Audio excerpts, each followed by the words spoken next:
tough. It was very tough. Pretty sure I wanted to resign like at least 20 times in 1 year.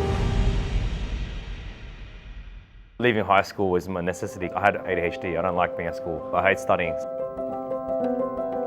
Definitely don't think I was mentally ready to be a leader at the time because I was still talking to people as a line cook. Didn't understand people's mentalities and all that. I definitely was not ready for that. But I learned the hard way. You could almost do whatever you want as long as you stay in the guidelines. Contemporary Italian with Australian native ingredients.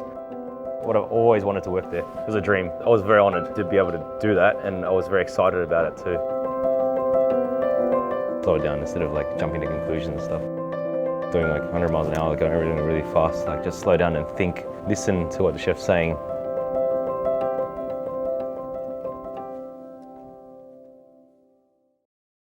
Hi, my name's Elijah. I'm the host here at AN.Told. I'm really proud to be interviewing our next guest here. A little bit about him kind of before we get rolling. I've known this chef for a couple of years now, and it's kind of exciting when you know chefs and you can kind of follow their journey and see them grow. I always think that's actually kind of cool when you're growing up with chefs and see their moves and where they are.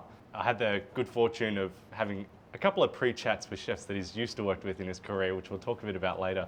Got some funny stories for you, my friend. All right, let's go. But from their insights as well, it's kind of good to see how someone with so much vision and dedication can kind of follow that path and have that, I guess, showcase in what they're doing now. I see that in myself, so it's kind of cool to see someone in their own journey figure that out for themselves as well. So our next chef here is Chef Alex Wong, head chef here at Martinez and Lana. I'm sure many projects soon in the future. So I want to welcome him. It's very, very exciting. The first thing I kind of want to touch on here at AN.Told is, I guess, more about discovering your journey and I guess how that's influenced where you are now. I know growing up, one of the cool things I remember reading was that, for example, the food that your mum used to cook, right? Yep. And some of the things she used to cook was, I guess, a blend of cultures. And I remember you saying that at the time when you were a kid, you didn't realize, but everything was still tasted delicious. Yes. You know, yes, and I yes. think that's a really, really important thing to note, that it didn't really matter what the culture blend was. It was just the fact that it was representative of her, what she wanted to cook, and the fact that you enjoyed it so much. So, and I think that's really cool because it's almost a roundabout way of what you're doing here now. Yeah, it is. It's very weird. It's not what I was expecting to do, you know, like in my career at all. Tell us a bit more about that, because I want to touch on, I guess, how much that could have greatly influenced maybe your journey, not even knowing then that you were a child, but becoming a chef and then wanting to then go back to blending cultures. Well, like, you know, when you know, growing up as a, you know, my parents were refugees, like in the 80s and early 90s, and you know, growing up, I grew up in Newcastle, so like there's not many Asians in Newcastle at all, right? So like we're a minority, and like I think primary school and high school, I was like one out of like 5 Asians in like a school of 500 people. But yeah, so like you weren't really, I didn't want to be Chinese, Vietnamese, I didn't want to be Asian, I just want to be Aussie, I want to be a white kid, I wanted to go surfing, skateboarding, all those stuff. You know? Hanging out with the Bra Boys. Yeah, that's it. In Newcastle. I mean, like, food was always part of like family life and my culture. Like, food was very important. Like, but it wasn't until like I moved to Sydney when I was like in early high school, and I was still like this Asian kid, but like acting like an Aussie. And then eventually it's like because it's so multicultural in Sydney, and like I went to Homebush Boys, and there's a lot of Chinese and Vietnamese kids, and a lot of Korean kids, a lot of mixed cultures and all that stuff. And then like we started to be a bit more like sort of proud of like our own culture and all that. And then you know, and then I fast forward to, you know, my late teens. I started cooking when I was 16. I left school at late year 10, and I started cooking. And then, you know, I worked in like steakhouses and all that. Did my apprenticeship. Did like learn a bit more about Italian food, and like it wasn't until later then like sort of like that kind of fusion, or like, you know, not really fusion, but like incorporating Asian ingredients in a modern way into like Western cooking, like Italian cooking, like restaurants, for example, Lumi and 10 William Street, always doing like a lot of Japanese and Chinese ingredients in there. That's when I started like sort of playing with it, and, you know, like bring back all these memories of like mum's cooking and all that stuff. Like, hey, like, you know, she used to make bolognese, but with like seasoning with Maggi soy and random stuff like that. It was like, it didn't occur to me, like, I've actually been like, I've had this kind of stuff before, like, you know. Yeah. It's not that uncommon actually. Yeah, so it felt in some sense so like natural almost. Yeah, comforting and natural, like. Exactly, yeah. Yeah. I'm curious then, when you were kind of coming out of high school, maybe becoming a chef, where were you at in that point in your career? And because making that step into being a cook or a chef Yeah. is kind of a massive critical moment. Yep. I know for myself, I was at university for a year washing dishes at a cafe and at Red Rooster, Yeah. you know, and then it was the cafe, they're looking for like an apprentice. Yeah. And I was like, oh, university's boring, it's crap. Yeah. And I really enjoy the head chef and his Yep. mentor, you know, and his kind of infectious ability. And I kind of just took that step. Yep. And then 15 years later, just like, you find out where you are. Where was that moment for you? Well, I think like, so I started cooking out of necessity. Like always loved food because, as I said, like family in our Asian kind of culture growing up is all about food, right? So leaving high school was my necessity because like I've had ADHD. I don't like being at school. I hate studying. So like, but I love food. So I took a job. I got a job at Subway during high school, and then like I was really fast at like making subs and all that. And I was like, I just loved making stuff with my hands. And I was like, okay. I applied for apprentice chef role at a Angus Steakhouse, and like, did a shift there, and I was like high intensity kitchen, like a pirate crew, like chefs yelling at each other, calling him head face, you know. I thought it was really cool because like, you know, it was fun and exciting, and then the adrenaline got me started cooking. Yeah. But fast forward like many years later, like I'd say like I did my apprenticeship, I qualified, and I still loved that joy. But I'd probably say 6 years later, I found that sweet spot. I actually like enjoyed making dishes. Like I got given roles in some places where I was an apprentice, probably like after I qualified, even when I was an apprentice, I sometimes got to do specials. It's very rare for apprentices to do specials, and like I was given a task that, and then like I think the sweet spot was like 6 years later, I got my first sous chef role at a one hat pub called the Welcome Hotel under Chef Daniel Mulligan. He was from Pilu, so he gave me that. It was my first sous chef role, and that's when I sort of like, that's when the sweet spot. I think that's when I really started. I want to do this I want to make a career out of this. Yeah, and that was restaurant Ayo, yeah? Ayo, correct. Yeah. Sardinian for Let's Go, right? Yeah, that's it. Yeah. Oh, you know your stuff. Yeah, that's it. Yeah. So with that sweet spot, because I want to take it back to that Yeah. apprenticeship and the fact that you even had the ability to do dishes. Whose idea was that? Was that kind of something within the restaurant, or was that something that your chef saw in you and wanted to maybe give you an opportunity to? Yeah, so it wasn't like the restaurant itself wasn't as fancy, but for the area it was. It was like, so it was Canterbury Lee's Club in Belmore, the Bulldogs Club, and we had a restaurant called Flame. That was their flagship kind of like nicer high-end restaurant. Like it did pizza, pasta, but like a bit more like Australian style, you know. Like, and there's always like, because there's a big venue, big venue, and there's a lot of like leftover stuff from functions and stuff, and like the chef would always, I don't know, he maybe saw something in me that like I could do stuff, and he's like, oh, you've got this, can you do something? You know, make something out of it. We'll put on special, whatever you want. Yeah. So it gave me free reign. Obviously, they'd check it and we're like, and 9% of the time it was like, yeah, let's put on this on the menu. It's the special. I was like, yeah. I like that because that's the same for me when I was doing my apprenticeship at the cafe. My head chef did the exact same thing for me. And it's like you said, you're in this kind of cool pocket that I don't think many apprentice chefs get that opportunity. And it's good because especially when it's something like specials, at the cafe we had a butcher's paper with just like, we'd write it, you know. Daily specials. And then it'd write you like $10. Be cheap, you know, like it was like. Well, back nothing. then you could probably charge that much. You know? But also at the same time, it was also like because the apprentice was prepping it and making it. You want it to be cheap enough that if it was shit, they're not going to complain. That's exactly right. But the head chef wanted me to make like 1 or 2 dishes every week and put it up there, and he kind of gave me free reign, but it was almost like the waiters and all that were communicating that, be like, hey, do you want to try this? Our apprentice is trying something new. It's cheap, it's affordable, but they just want to try something, you know? So like you kind of would get that feedback. And for me, that was like terrifying.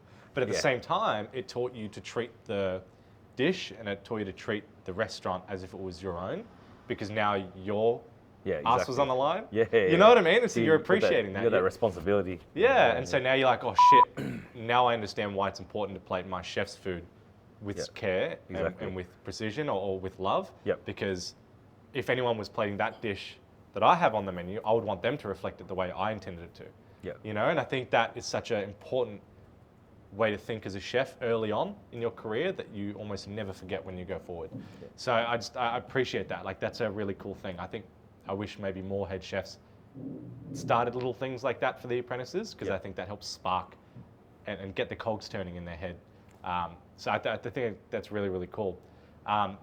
This transition now from, I guess, steakhouses to the Sardinian restaurant Ayo. How was that like? Because as a chef, going from, for example, whether it be a cafe or a pub, and the way you think and the way you cook to a fine diner, is very different. Yeah. It's almost like you're playing with the big boys now. You Yeah, know? that's it. Yeah. How was that for you? It was tough. It was very tough. Many times pretty sure I wanted to resign like at least 20 times in 1 year.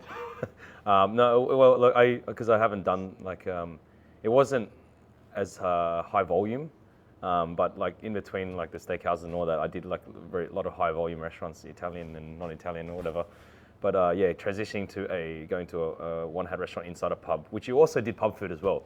So like it was actually quite busy, and the kitchen was like the same size as my bedroom. It was tiny. It was very different because I started off as a chef de partie, and then and I think the chef saw something and he needed a sous chef, and I stepped up. Yeah, wow. It was quite like it wasn't unnatural for me. I think to step up, I'm not sure if I deserved at the time, but I felt like I was ready. But it was quite tough because that place. So we had pub, and we had the 50-seat kind of fine dining restaurant that did like like degustations and all that, and like I learned how to like utilize everything that usually wastage and turn into something. Like for example, like meat scraps we'll make a pie out of for the pie day, which was I think Thursday, and like pasta special or pasta vino day, which was Tuesday, and all that. So like I learned how to minimize wastage and to like create new things out of like stuff that would be thrown away. Yeah. Yeah. It would be very interesting. It's like dotting those points where you kind of trying to force yourself to be creative and innovative at the same time. Being the sous chef, I know you said maybe like you transitioned to it and you were keen to do it, but then also maybe looking back, you said you weren't ready in some way. What do you mean by that? Because like anyone transitioning to a leadership role while also trying to cook is, I think, a very interesting point that I don't think many people talk about when in terms of like sharing how they transition. I definitely don't think I was mentally ready to be a leader at the time, because I was still talking to people as a line cook. Sure. In that way. I didn't understand people's mentalities and all that. I definitely was not ready for that. But I learned the hard way. Yeah. But also I'm a lot like my mentor. I'm a lot like him as well in my leadership way now. Yeah. Very similar leadership style. But how so do you mean? I'd say I like lead by example, definitely. And I love to squeeze. If I know someone's worth it, I'll squeeze them. Yeah. In a good way. Like in a positive way. Like I know if they know I like to squeeze to reach their full potential. As tough as it sounds, yes. Squeeze the juice to make the lemonade. Exactly. Yeah, beautiful. So, and then transitioning from Ayo is when you opened up Allegro, right? Correct, yes. With you said it was with a high school friend or something. As a friend from high school, yes. Yeah. What was this something? This is kind of the first place you opened. Correct. Yeah. That was my first. I jumped from sous chef to straight to a head chef of a new restaurant. Yeah. I've never opened a new restaurant. I've never been a head chef, so that was. I was not ready for that either. But you know what? I love the determination to give it a go. Yeah. Like that is something that a lot of people are afraid to do. But the fact that you did it and gave it a shot is important. Yeah. Where were you at? I guess being a sous chef, and where were you at in your mind thinking, I want to give this a crack? Well, it was like there wasn't so that opportunity came, and at the same time, my head chef at the time, Daniel, he's expecting his first child, so he also resigned from his role. So I was running the venue until they found a head chef, and I was like, didn't know what to do. So I had the opportunity there, so I was like, let's do it. Let's try, see how it goes. And no, I was not ready at all, and I look back on it, I don't regret it at all. Totally. Sometimes I do, but I was like, it was a massive learning curve. I learned a lot from that, like how to operate a small business, as well as like what not to do, and as well as the food. Some of the dishes I look back and I'm like, what the was I thinking? But like, it was a good learning curve. Yeah. How old were you at that point? I can't remember. I think I was like 26. Maybe. Okay. 26. Yeah. Yeah. 26, 27. Yeah. What would be some of those learning curves or pieces of advice you would give to people wanting to even open up their first restaurant? Don't follow the hype on social media. Like in terms of like, I was very like, as a young chef, you're attracted to like high-end produce and without thinking about like costing things properly. Learn how to cost things properly before you decide to put something on the plate.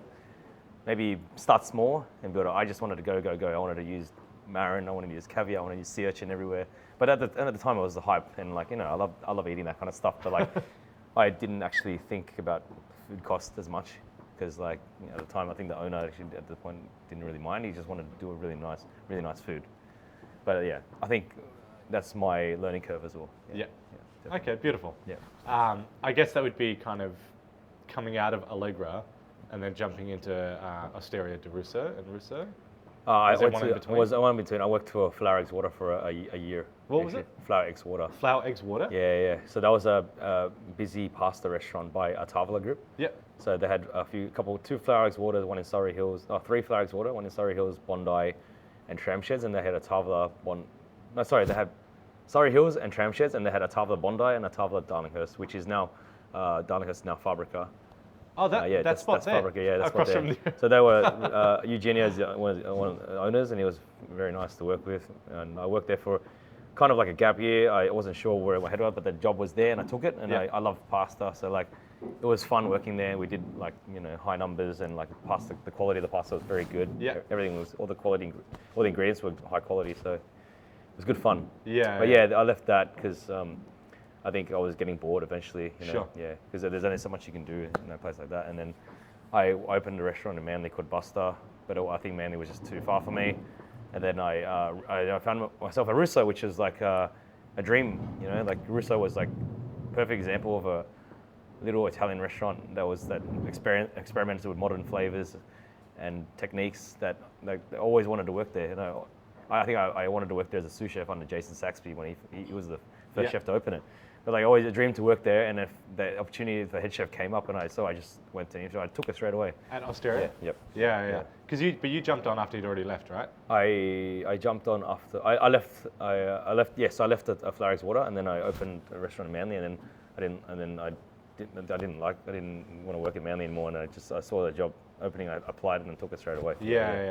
Yeah, so you jumped on as the head chef? Yes, straight away. Gotcha. I applied as a sous chef many years ago. Oh, I see. I see. But I've always wanted to work there. Yeah. It was a dream. Yeah. Yeah, because when I caught up with Jason, and I was just chatting to him about kind of him opening that up, it was cool because obviously where he is now at Ray's and Mortego's, he loves his kind of seafood with his natives, and I like kind of seeing that transition of him. Obviously he worked in London for that short period of time before coming over, but it's kind of interesting to see how he's opened up Osteria, created that kind of cuisine or that balance, and then seeing you kind of take that. All right. How did you feel now taking over from someone, I guess, of that kind of esteem or that role, and even kind of wanting to take over, I guess, the kind of, I say legacy lightly, just in terms of what he's trying to create. Jason left a legacy at Russo, and I, like taking on that role, I felt like I had to continue his legacy. Okay. Like I was very honored to be able to do that, and I was very excited about it too. Yeah. It was tough at the beginning, I'm not gonna lie, but it was very rewarding for me because that was always one of my favorite restaurants, and always, as I said, I always dreamed of working there. And like, it's all the chefs had left behind something, you know, that was at Russo. It was Jason, and then after Jason was Chris, his sous chef, and then Akin took over, and then it was Brian, and then me. And like, basically at Russo, you could almost do whatever you want as long as you stay in the guidelines of like kind of like contemporary Italian with Australian native ingredients. But like what I think some of the chefs hadn't done yet is like incorporate some Asian influence into the menu, into the dish as well. So I started incorporating Asian ingredients like the crudos. I was using yuzu kosho, a bit of miso in some of the recipes, and like fermented chili, and a bit of fish sauce here and there, and dashis. So I started incorporating that, but like I didn't really change the ethos at all, and I think people liked it. So yeah, but that was like all that. Some of that experimenting was done at Allegra too, but I transitioned onto Russo. Yeah. Because I remember, I think it was maybe like a lockdown period where you wanted to kind of really bring in those Asian flavors a bit more. Correct, yes. To see how that goes. Yeah, and I like, how was that received? And was that kind of a departure from doing contemporary Italian with native ingredients, now contemporary Italian with Asian ingredients? Was that where this or was there still kind of a bit of both there? There's still a bit of both because they were strictly within the contract. The whole Russo and Russo has always been like contemporary Italian, utilizing Australian produce and Australian native ingredients. So I was always had to use it in some way, but like chucking in a few Asian ingredients didn't really change that much. It just made everything a bit more tastier. Totally. Yeah, more umami, and like a lot of our younger clientele, our customers were all like, Western Sydney foodies and they're all like Asian background. So like they're the ones that actually appreciate it more. They're like, this tastes makes it taste very familiar. It tastes like home, and like the non-Asians, even like the normal customers, the Russo customers actually really enjoyed it too. Yeah. Yeah, they started coming back and, and I actually wrote something with Lee and Lamb, utilizing Asian ingredients in Italian food, and I didn't think it was a trend, but now it's becoming more the norm now. Yeah. Less, I think the Italian food's evolving. Yeah. Yeah. This, you just mentioned now that why it worked so well was that your audience and your guests were of a culture that would appreciate it. Yeah. Was this kind of the first time maybe when you started cooking that you started to think about who you're cooking for and started creating that kind of connection? Is that, as a chef, like when you're starting, like I say this from, I guess, my perspective, that you're so focused on learning how to cook well, you forget who you're cooking for. But then when you go into like business or restaurants, and even, I guess now when you're saying what you realize of your guests, that when the moment you start to cook and realize who you're cooking for, it helps bridge that gap, and you can actually connect with them.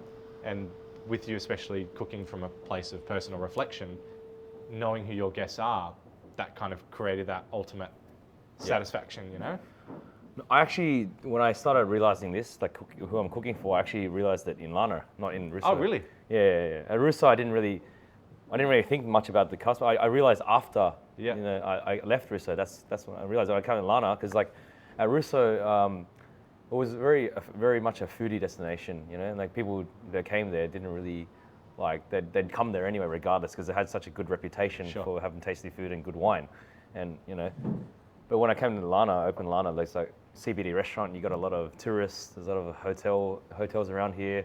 When we first opened, a lot of our customers were like either Asians from Western Sydney, like foodies, or a lot of like Chinese tourists.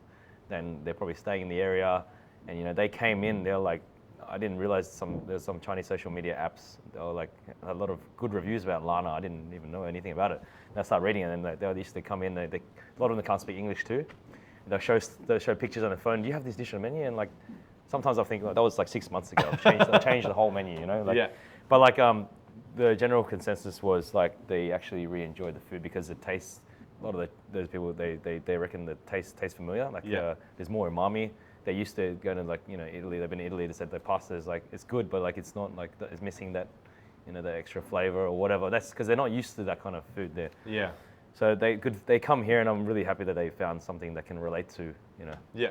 And it's funny because I remember doing a bit of reading, but the blend between Italian and Asian cuisine is really not that far off. It sounds like it's two different worlds of food, but when you really read into the history of their influence between each other, it's really not that far off.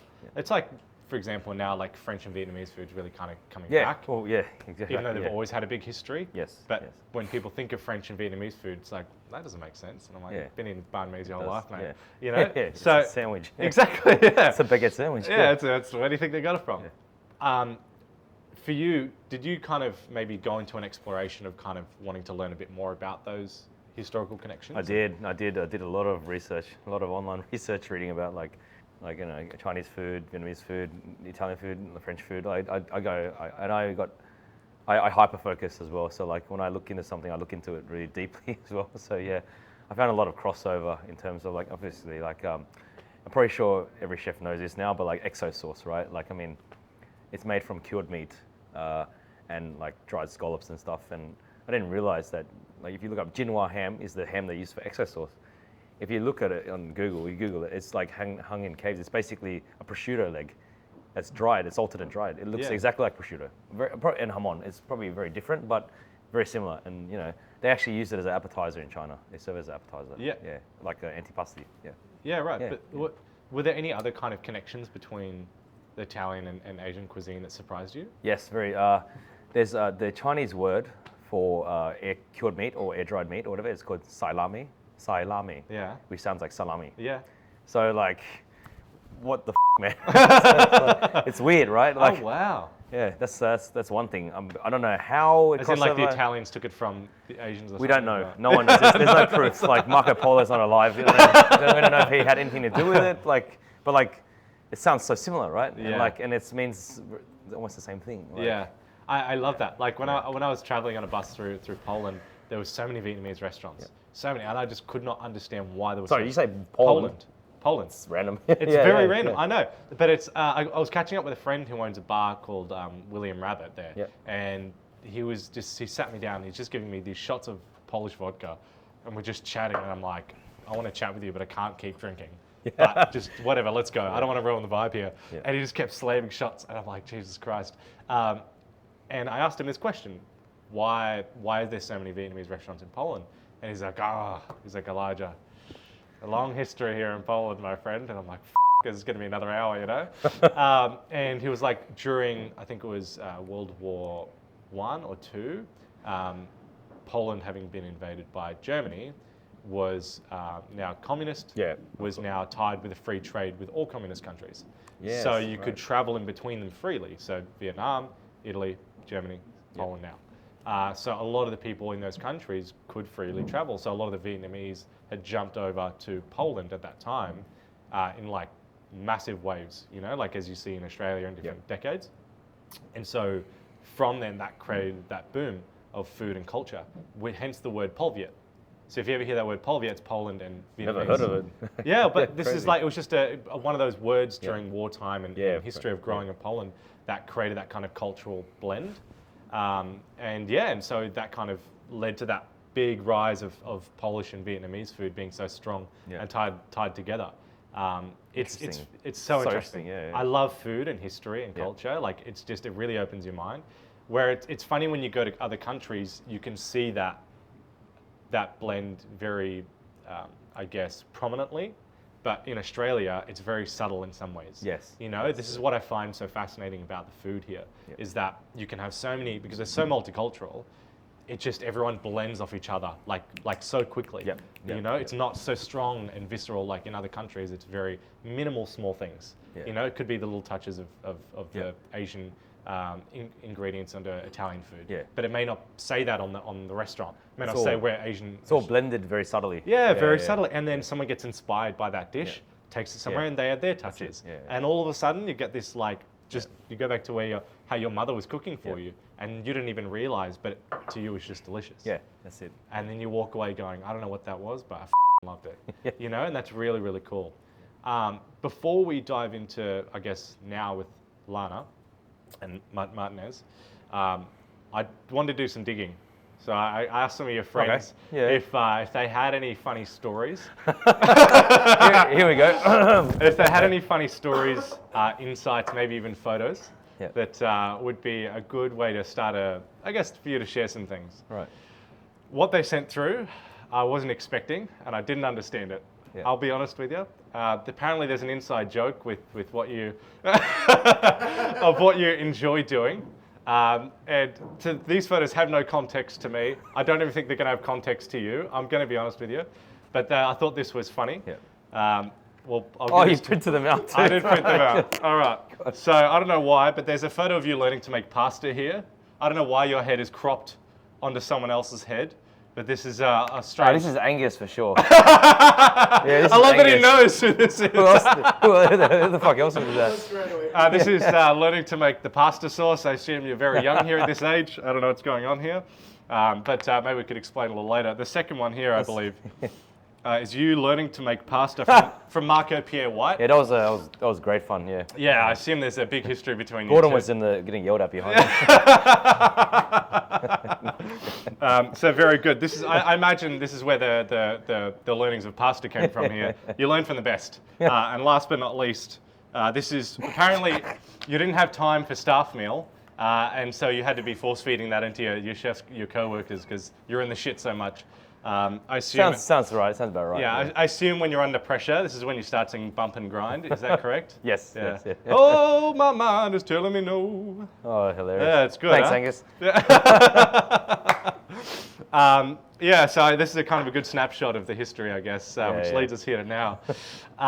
So tell us that, so Lana, right, you jumped on kind of during the whole COVID situation, right, jumping onto this group. Yep. I guess departing from now, I guess departing from the restaurants you were to now, Yep. and I guess refinding your feet, where were you at in terms of you wanting to be very headstrong on what it is that you wanted to cook, Yep. but then also making sure that what you were doing, I guess, had integrity, but also reflected who you were, and finding the compromise with, I guess, what the people wanted from Lana. Yeah, it was tough. It was tough, yeah. Not what I want to cook is not what chefs want to cook. Sometimes is not what the customer wants to do. Wants to eat something, you know. Like you need to you got to tick all the boxes. That's tough sometimes, you know. Like it's not all about chefy stuff, you know. You got to have some dishes that, you know, are just crowd pleasers and a bit more toned down, you know. And it's a new challenge as well. It's a new challenge definitely too. And also making the menu like somewhat dietary friendly as well these days is another challenge, which I won't get into. But yes, I'm sure everyone understands that. But yeah, it's challenging. Yeah, opening, especially it's quite a larger restaurant than what I'm used to, and being in the CBD as well, like high intensity lunches and all that. Yeah. What's interesting as well, in 2022 was a year, a good year, I guess, kind of exciting for you because it's also one of the first years you were placed among your peers along the Good Food Guide. Yes. For young chef of the year, right? I don't think it was young chef. chef. It was chef of the year. Chef of the year? I'm way too old for that. You look young to me, mate. Thanks. So chef of the year. Chef of the year. That was kind of the first time, I guess, you'd been really categorized individually amongst peers. Yeah. Not something that really chefs think about. Where do I sit amongst my peers in terms of how good I am or whatever bullshit. But how did that feel to be placed among them? I think it was like Alan Stewart, Anita Potter, you know, chefs from High Drive. Yeah, she got that. Yeah. Yeah, so it's like, how did that feel when you were categorized amongst your peers, and how did that kind of... I thought it was a joke. I was like, there's no fucking way. Really? Yeah, I was like, nah, this is wrong. Oh, you didn't... No, I wasn't expecting that at all. Right. Yeah. I mean, it came to me as a surprise, and I was like, yeah, it must have been a joke. Yeah, right. I didn't believe it at the time. In terms of being on the list or being everything side by side those chefs? Yeah, both. Yeah, Sure. it was a big shock to me. I was very surprised. Maybe I didn't see myself as worthy. I'm not sure, but like it was a big surprise to me. But at the same time, I felt very accomplished in one way as well. Yeah. And very humbled by that. So yeah, it was. I was not expecting it at all, but I felt very honoured and humbled to be part of that category. Yeah. I'm curious. Where do you think chefs learn that sense of humility, and how do you think, as a leader, you could teach humility to a chef? It's a bit hard because this kind of humility you learn by working in shit places.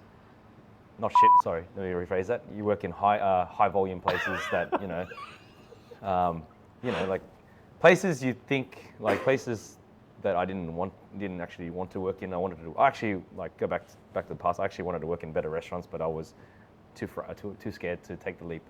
But yes, so this kind of humility you learn in working in like high volume places, and places that don't have that kind of like level and appreciation from the general public as well. And also like I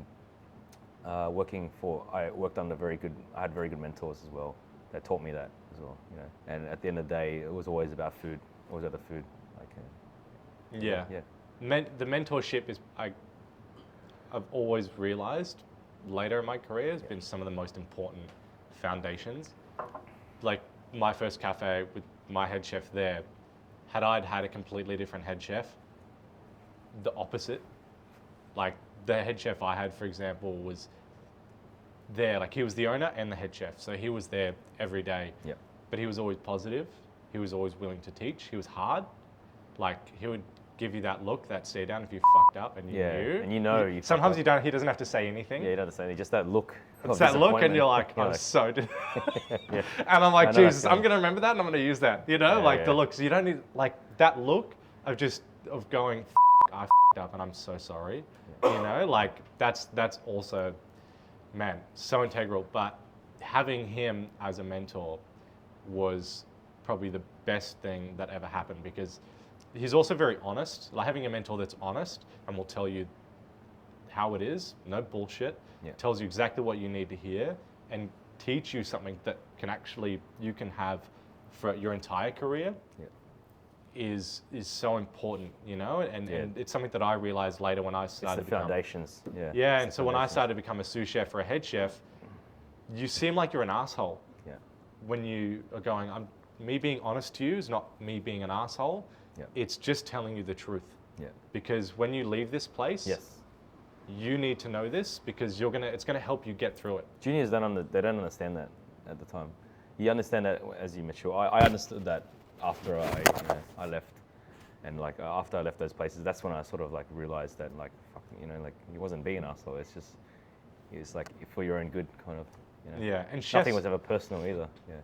And chefs, especially in high pressure environments, only work better or well with just being straight up.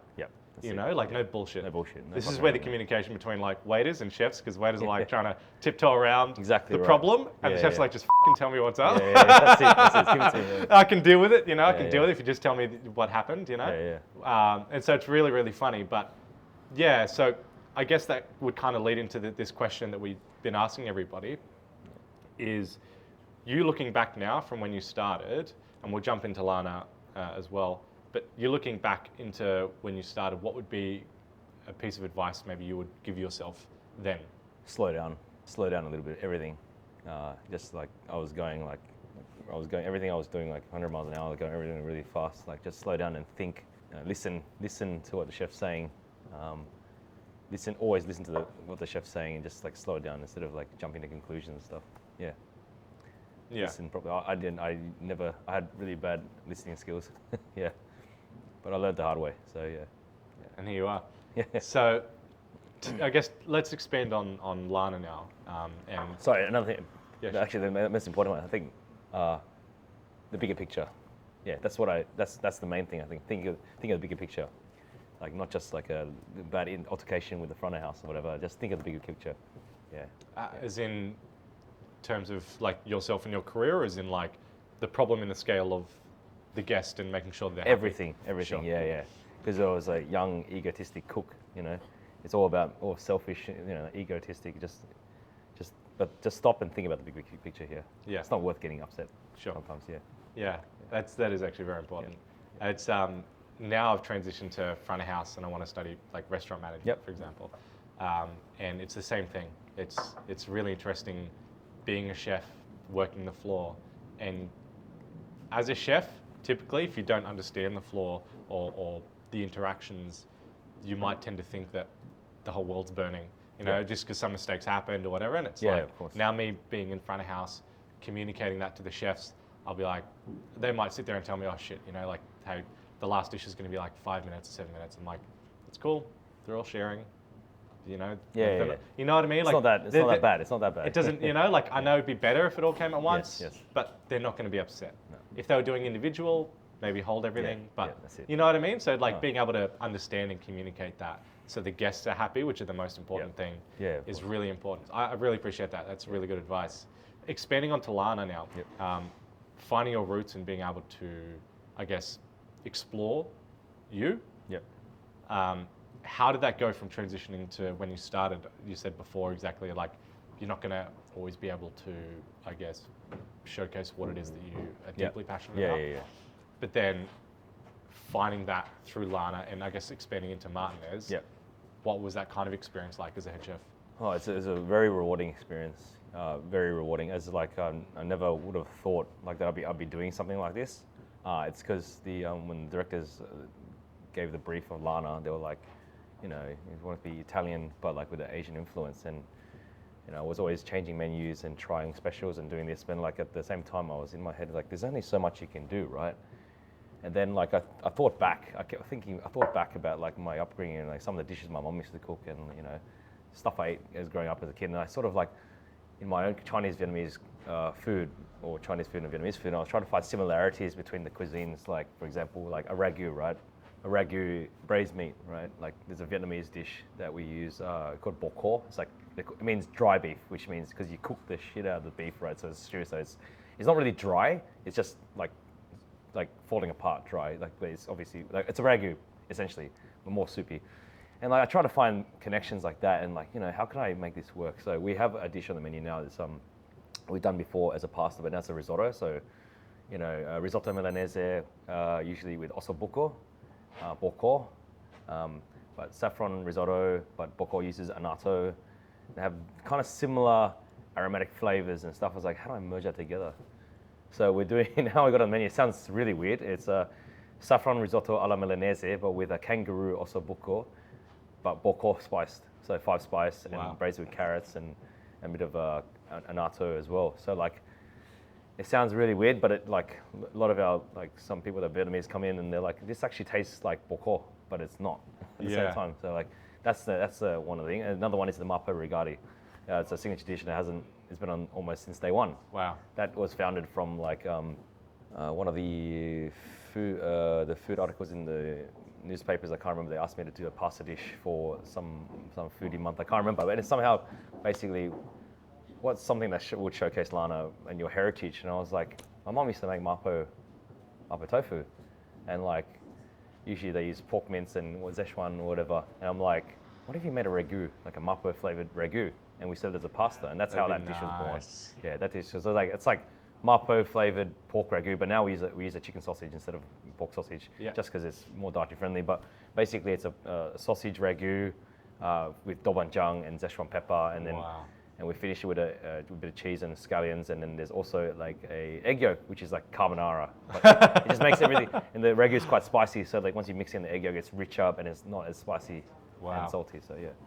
Man, you've probably got a volume of just banging dishes. Yeah, it's just like somehow it all works. Like it's weird, but it works. Yeah. Oh wow. It's funny. I went through this period of doing a few pop-ups, and I wanted to every pop-up I did, I wanted to have a base of undertoning each of them, the menus with a different culture's flavors, right? Yep. So one menu would be like the undertones of like French flavors, and I just read and I'd study and I just find, and then I do like Asian flavors, and I wanted to see what the reaction would be. Yeah. Like it wouldn't appear French, it wouldn't appear Asian. It would just be nice dishes. Nice dishes, yeah. But undertones. Yeah, okay. Cool. And so I wanted to see how people would react or what they would say and I found that the people who really, really enjoyed the punchiness of Asian cuisine, because the flavors are just like, nothing beats it, like it's incredible. So it's like really interesting to take that and have now on par, instead of it just being undertones, you're kind of really elevating it now to make sure that it's like genuinely one-to-one Italian and Asian cuisine, and to have that. Now, obviously there's a difference between what you're doing at Lana and Martinez, right? Like they're obviously not going to be the same menu. As a head chef, running both restaurants, how are you able to separate the restaurants so they're two different restaurants standing on their own, but still being able to find the food that still inspires you to cook? So with Martinez, Martinez is a bit more. It's more Mediterranean, Southern French, bit more classic.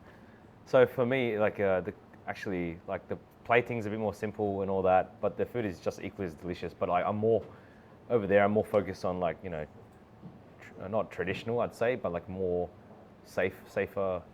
I guess what I'm doing now with Mediterranean food over there, like Southern French. I was like more. It's actually more traditional. Sorry, more traditional, but there's more as you said, there's more undertones of like Asian flavors as well. So there are a bit of Asian ingredients in there, but it appears to be more European. That's the best way to describe it. So it's more subtle. Yeah, okay. Definitely more subtle than Lana. But I still like over there, like I like to be more classic plate presentation. In terms of presentation, Is that kind of fun, being able to explore that different style in both restaurants? It was very fun. Like because I've always done Italian food, and when I was given the brief from Martinez, it was Southern French, right? Provençal, not completely Southern French, like even some French bistro classics as well. But like that was really fun because like actually I like really hardly researched, in depth like Southern French cuisine, and like they had a lot of similarities between Italian food. Very similar because it's Mediterranean, it's all in the Mediterranean, right? But like there's like ratatouille, caponata, niçoise, like very like all the ingredients in niçoise are very Mediterranean, like the olives, the capers, Sure. tomato, all that. And like I just like found similarities and sort of blended together as well. Yeah. And like, yeah, it's a really real tasty thing. They use a lot of anchovies as well, so like change the anchovies to fish sauce. Yeah. And all that. Yeah. So Yeah. it felt natural as well. So there's one last question Yeah. I like to finish on. I think it's a good reflection of a chef's career. What would be the funniest or the craziest time you found yourself most shit? Oh fuck, man! Like, oh, you know what? I remember now. New Year's Eve Martinez, not last year, the year before. Yeah. So that was 2023. Yeah, that was like something I've never experienced before. Like, until we opened up Martinez Terrace and the whole dining room for buffet and canapes, and it was like, I think there was like 300 people here for New Year's Eve, and it was just like the doors opened at 6 p.m. and just like we had buffets, everything ready, and it was just like a constant battle of topping up everything. Like people just attacked all the station. I was in it, I was like, it was crazy. I just never seen like people so hungry and like they think they're gonna miss out on food. I was like, wow, this is insane. But like, yeah, it was like, I think that was the experience. I had to like run to cut more fish, slice sashimi, and just fill up the charcuterie stations, everything. I was like, wow, that's the next level. Jesus Christ. And lastly as well, I know you got your chef series coming up. Yes. June, Yes, right? we do, yes. You got 3 restaurants coming in. Yan Restaurant, Hentley, and the third one was? Correct. Yan, yeah. Yeah, was So there John- three restaurants? Yeah, so John from Ascal is coming in June. Yep. Then we've got Hentley Farm, Carl from Hentley Farm coming then. He's going to do 2. Yep. One with us, one with Tilda. Yep. And then we got Yan restaurant, local in Walleye Creek coming as well. Oh, wow. So all very different restaurants, Yep. but they all match with Lana quite well in terms of like they all do something different. Like John's contemporary Filipino, Kyle uses a lot of Japanese ingredients. His food's very has a lot of complexity as well. And Yan is a most unique Asian smokehouse. Very unique. Doesn't exist. There's nothing else like in Sydney. So like I think it would be a very interesting few pop-ups. Yeah, and people can book online for this, yeah? They can book online. It'll be marketed very soon. The Ascal one is already live. Yeah, great. That's exciting. Yeah. Done. All right. Thank you, man. Cool. Thanks so much. Legend. Thank you. Thanks. That was fun.